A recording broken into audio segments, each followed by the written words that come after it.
Shalom, shalom, and welcome back. In John 1, representatives of the Sanhedrin were sent from Jerusalem to investigate John, the son of Zechariah, who was preaching the coming kingdom of God and immersing large numbers of Jewish penitents to the Jordan River.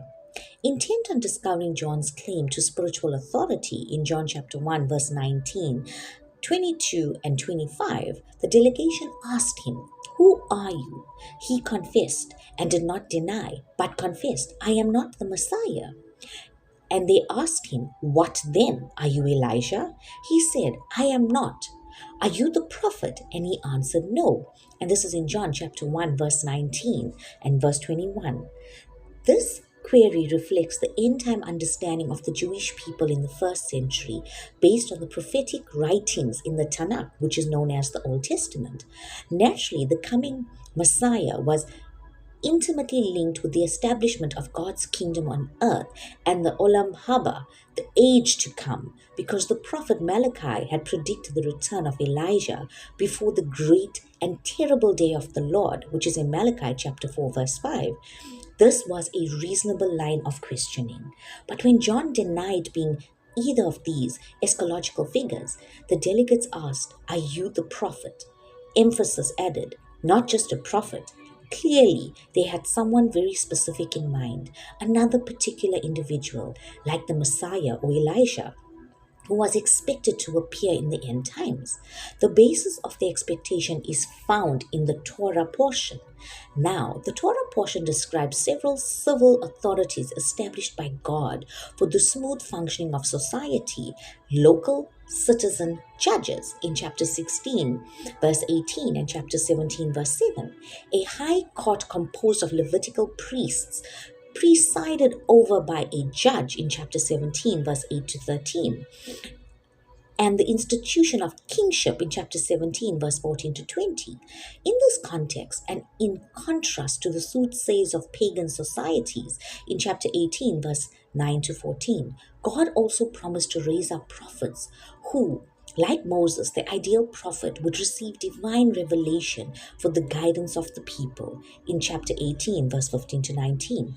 Moses says, "And the Lord said to me, I will rise up for them a prophet like you from among their brothers, and I will put my words in his mouth, and he shall speak to them all that I command him. And whoever will not listen to my words that he shall speak in my name, I myself will require of it of him."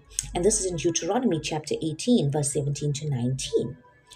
On the one hand, this promise provided the basis of the prophetic office, which was manifested throughout Israel's history with men like Elijah and Jeremiah and women like Deborah and Huldah in 2 Kings chapter 22 verse 14. Prophets were to be native Israelites who, like Moses, would function as intermediaries between God and the people, declaring his word as needed, and this is in chapter 18, verse 15 to 16. Joshua, Moses' immediate successor, who was endowed with the same spirit, was clearly the first to fulfill his role, and as God required, the people of Israel obeyed him and did as the Lord had commanded Moses. And this is in Deuteronomy chapter 34, verse 9.